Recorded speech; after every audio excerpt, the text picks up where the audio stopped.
Welcome to this episode of the Media's Input. I am your host, James A. Paxson. To check out this interview and previous interviews, go to the YouTube channel, James Paxson.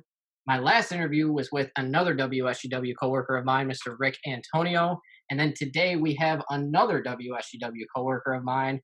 He and Mr. Pat Johnston were the two people who taught me the most during my internship, and they are my two mentors in life. And he is an award-winning news reporter, Mr. Michael Percha. How are we doing, buddy? I'm great. Thanks for asking me. Thanks for having me on your show. Of course, being an intern under you and Pat Johnston was some of the most fun I've ever had. And you guys have a lot of wide knowledge to share to people. And I hope you guys have more interns or more people to teach, because I think both of you are very good teachers. I'm glad you think so, because a lot of it was just sarcasm. Do you remember anyone who was a good mentor to you, who has helped you the most in this career? Yeah, actually, to be perfectly honest with you, I haven't been in the career very long, just a few years, and our operations manager and our news director, Dave Maurer and Williams, have been tremendous mentors to me. They've helped me a lot and shown me what it is to be a good journalist. What have you learned the most from Ann, and then what have you learned the most from Dave?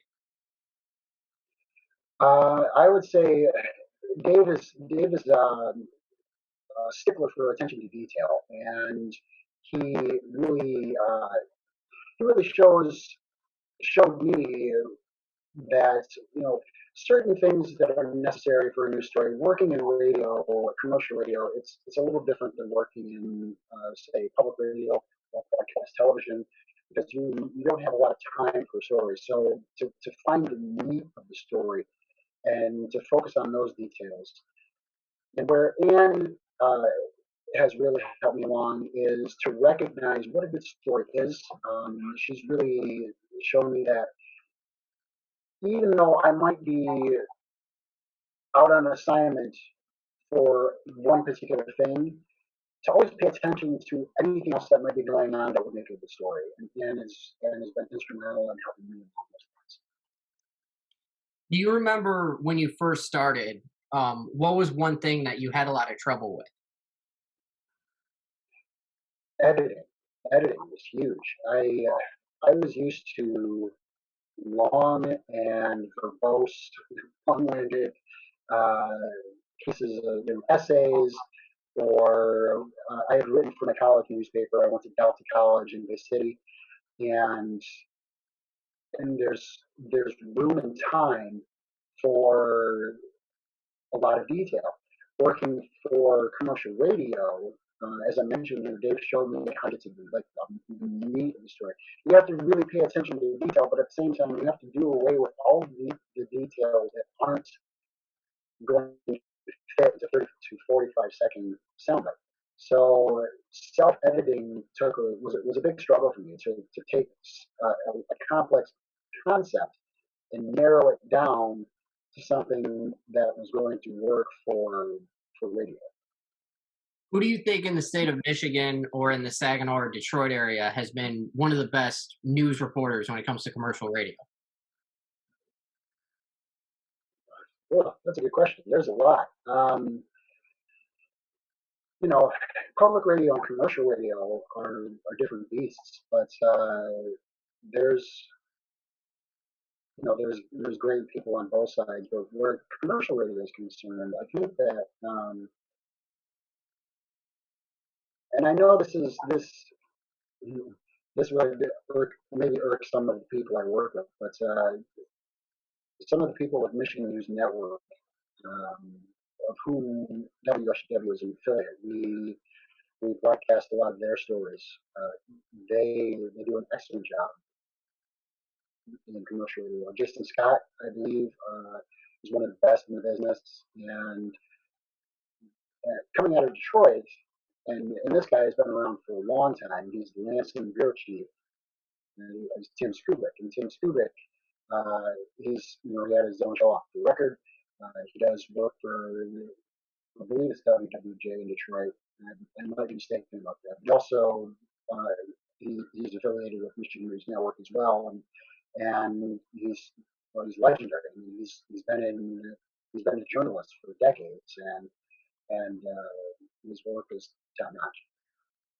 When I started as an intern at WSGW, the one guy I always like tried to be like was Jeff Gilbert, because everything that came out of Gilbert's work, like he was able to put like a whole entire story so great in 30 seconds. Well, yeah, I mean, Jeff Gilbert's been doing auto news since forever, and he's not only is he big in Michigan because of the auto industry, but because he's big in Michigan because of the auto industry, his work is syndicated throughout the country. So yeah, he's another one of those great journalists. Yeah, he's got a kind of a niche with the auto industry, but he leaves no stone unturned. He does, he's methodical and he does his due diligence, and yeah, he's excellent. If you could interview one person, because I know you've done a lot of interviews, who would be your dream interview? And I'll let you pick one person who's already passed away and one person who's still alive. Oh man, uh, that's a tough one. I mean, there's so many cool people in the world to talk to. Um, and I've had some pretty good interviews. Don't get me wrong. I've had some. Let me preface this with some background. Uh, when I first started with WSGW, I was fresh out of college, and like I said, I've not been in journalism for that long, just a few years. I started with SGW as a part-time board operator in 2013, and did some journalism on the side. I was mentored by Philip Farrell, who went on to work at GVSU. Uh, but there was an opportunity I had where I interviewed Freeman Rabowski, who is or was, I'm not sure if he still is, he was the University of Maryland Baltimore president. And this, he visited Saginaw Valley State University. And he was named by Obama as one of the 100 most influential, or excuse me, he was named by President Obama as a leading African American education and studies, and named by Time Magazine as one of the most influential people of 2012, I think it was, like one of the 100 most influential people of that year. He When he was a child, he was in the march uh, from he marched with Dr. King during the Selma March, and was as a child he was arrested. And so he came to Saginaw Valley State University to give a speech on education and African Americans in education and women in education. And I was the only reporter to show up to talk to this gentleman. And I got 20 minutes of a one-on-one interview, and it blew me away. It totally blew me away. The guy was so cool and so knowledgeable, and just it really cemented the idea of me being a journalist. Like, yeah, okay, this is this doesn't get better than this. It really is what was going through my mind. But if I had to pick somebody alive now that I want to interview, well, let's see. So many cool people out in the world. Um, you don't ask any questions, do you? I try. Yeah.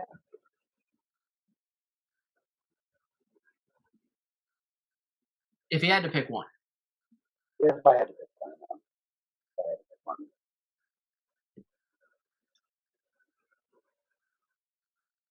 I would pick the great James Paxton.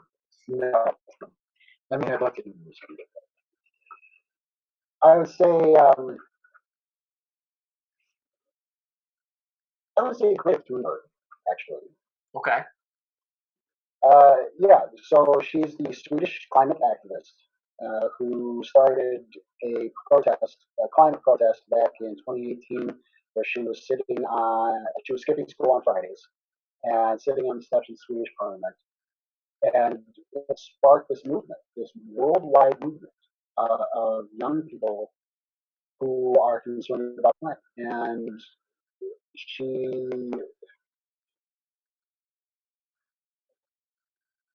I think it was Margaret Mead, something along the lines of horribly, but she said something along the lines of never doubt that a small group of individuals can change the world. Indeed, they're the only ones who have.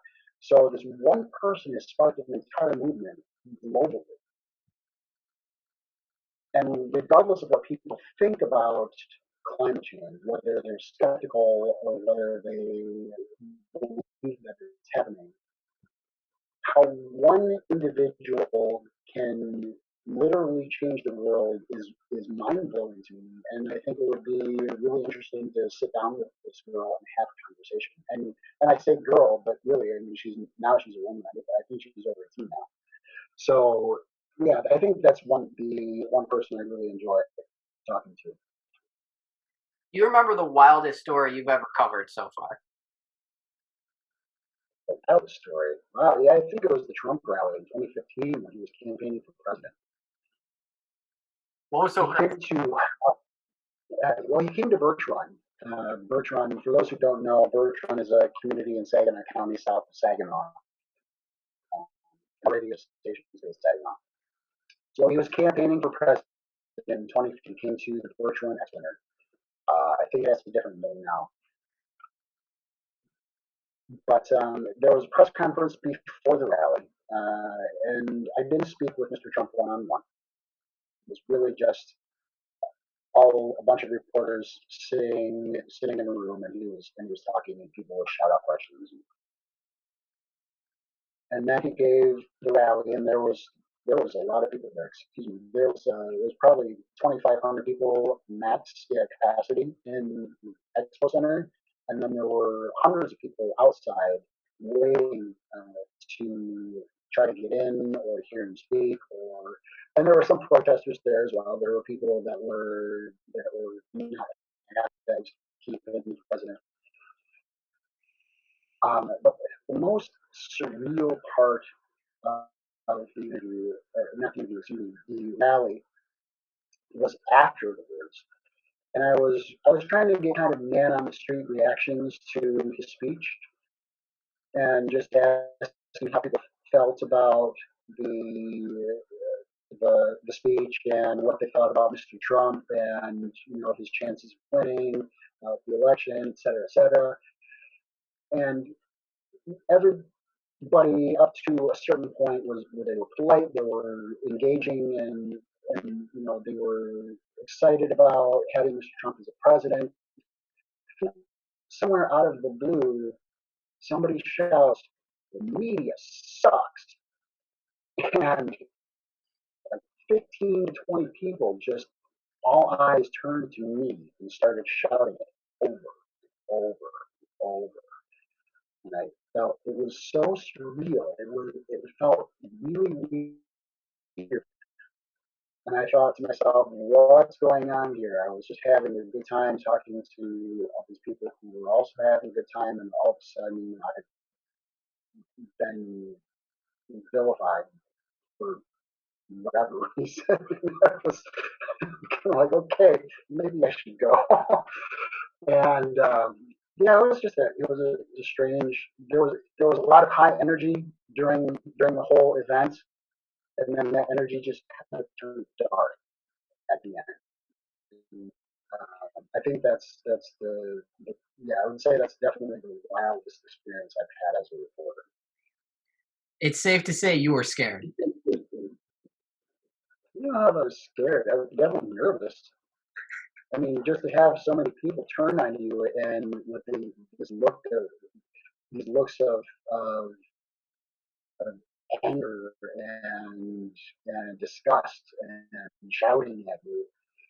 It's a little unnerving. I guess it is a bit scary.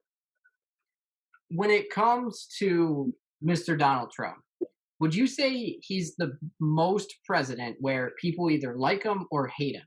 And it's so far off of if you like him, you love him. If you hate him, you despise him. Has there ever been another president like that?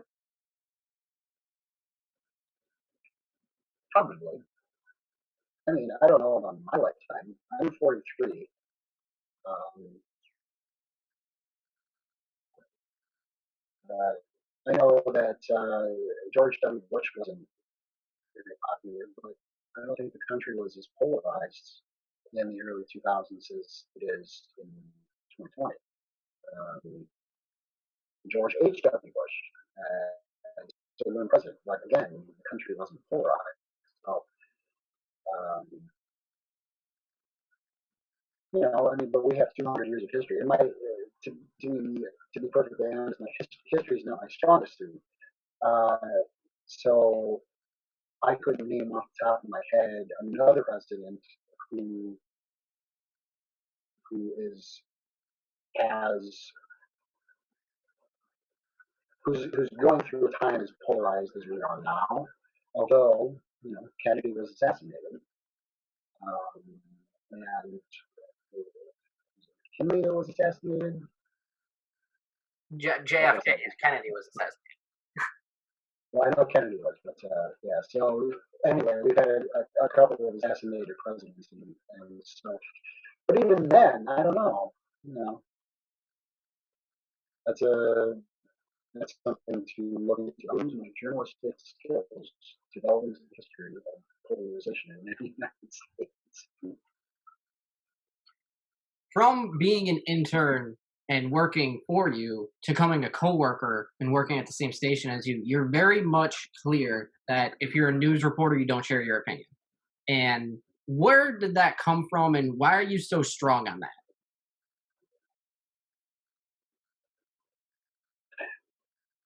This is when I was in my early 20s. Was when George W. Bush was elected, and that's when I really became interested in. And I know this kind of answers that question sort of already, but that's when I really became interested in the news. Beforehand, I was kind of oblivious, until my life, and but when he was elected, and this was prior to anything Michael Moore had put out about the George W. Bush. I did a lot of research about George W. Bush. I was really not a big fan of him, and going through going through the research, I I discovered so much of the news was biased. I whether it was for George Bush or against George Bush, and it didn't matter to me regardless of which kind of bias it was. If I read something that was pro George Bush, I would be like, oh, well, this is not news. This is opinion. If I read something against George Bush, I felt the same way. Oh, this isn't news. This is somebody's opinion. I want the facts. I want to know what's happening. I want to know where he's been, where he comes from, what he's doing, what his policies are, what he, so many different based in facts. And I think that for such a long time, the media has, and I know media is a big word because it encompasses so much, but news media has gone more towards entertainment as opposed to news. And I don't want to be that guy. I don't want to be. There are enough talking heads on television and on the radio and the internet that what is my opinion going to matter to everybody else when everybody else is spouting their opinions? So the reason I decided to get into journalism was because I wanted to bring what I felt was much needed objectivity back to the news. It didn't matter what I thought about a particular issue. And I have thoughts about particular issues. Don't get me wrong. I'm a human being. I have opinions. But it's not up to me to tell somebody how to think. It's up to me to tell somebody what the facts are and let them make up their minds about it. Whether or not they agree with what the facts are, I guess is really not. Once I get it up there, then people can make their minds up. You know, whether they are wrong or they're right or they're partially wrong or partially right or have subtle nuances because the world is not black and white. There are so many shades of gray. That's not up to me. It's up to everybody else. My job is just to give the information. And I think that is sorely lacking in the news media. Although I will say there are some outlets that I find extremely credible and extremely valuable that I feel they do a wonderful job in disseminating those with minimal to no bias. Do you believe that there's some people who perceive facts as opinion? Yes, of course. I mean, it's. I think part of it is part of the total polarization, and there's such a distrust of news media, not unwarranted. Don't get me wrong. It's hard to be a journalist when people don't trust what you're telling them. I find that most journalists, uh, actual true journalists, really try to do the best they can. I do the best that I can. I know I work with people that do the best they can to provide unbiased news. I have colleagues in other news outlets that are the same. They try to provide unbiased news. They try to provide the facts as best as they can. And of course, people are going to because there's decades of opinions being passed off as news that it's really hard to disseminate what's true from fiction. So it is difficult, a difficult position to be in, but we do what we can. What do you think are three skills that every beat writer or beat reporter should have to be successful? The first and foremost is listening. Uh, you asked me this earlier. You prefaced what we were going to talk about, and you asked me this earlier, and I laughed, and I don't know if you wondered about what, but I'll tell you what I was. When I first began with WSGW as a reporter, brand new reporter, just out of college, I covered a story about replicas of Christopher Columbus's ships sailing up the Saginaw River and visiting Bay City. And I talked to the first mate of one of the ships, and I asked him a question about about uh, about the ship and just general information. He explains to me why the ship was smaller than the original. And I was looking him dead in the eye, but my mind was a million miles from us. And I asked him a question, and he gives me this look after he had explained to me something. He gives me this look, just like this confused look on his face, and then starts speaking very slowly to me. And I'm like, okay, great. after he answers the question. I ask him a few more questions and I go on my way. And I get back to the studio and I'm listening to the audio of the conversation and realize he had told me everything in the first question that I asked him about on the second question. And I didn't hear a word he said. It was such a, it was terrible. And I felt terrible. I felt like such a fool.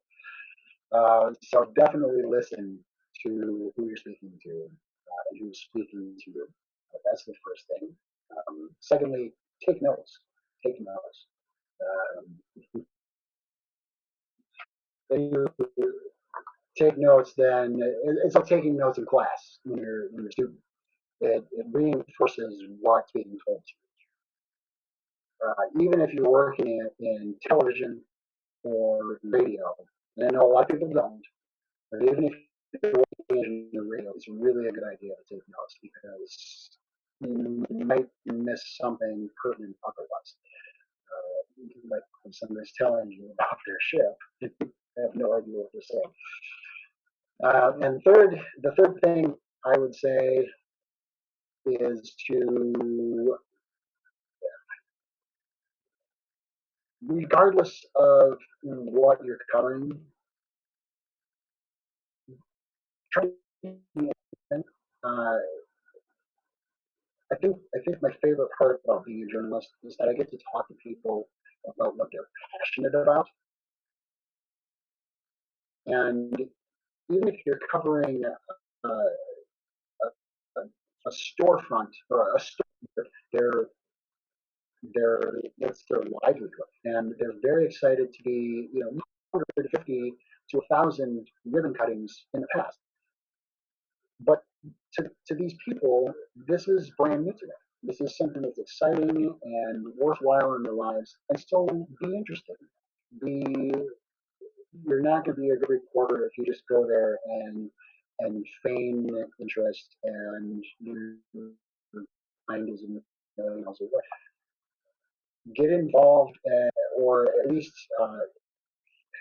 just pay attention to what they're talking about, to what their livelihood is, and then give it the respect that it's due by writing the best story you possibly can, even if it's only something as simple as a kid selling lemonade on a street corner. You know, always give it your all. How do you think the coronavirus has changed reporting for the future? Well, it's a lot like this right now. What we're doing right now, a lot of online stuff, over the phone, with emails. I don't think I've sent so many emails as we have for the past 3 months. I have been working recently, gone back into the studio, and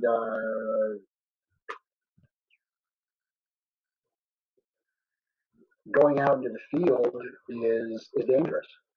It's dangerous for everybody. I mean, even as a reporter, you need to social distance. You have to wear a mask.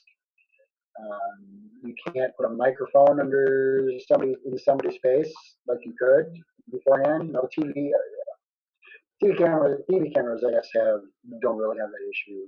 Working in radio, it's a bit of a different. But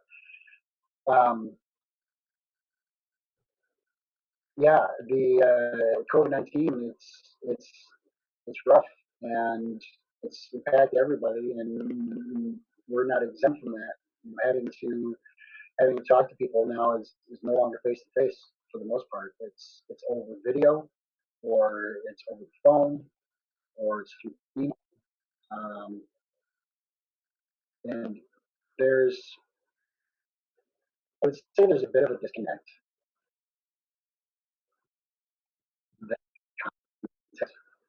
But we we still do what we have to do. As I mentioned, I've sent out emails to probably a good couple hundred, 300 people over the past 3 months, just trying to get interviews about stories, or my other role as a producer at WSGW. So it's interesting. We don't have the studio anymore to talk on the air for our local programming.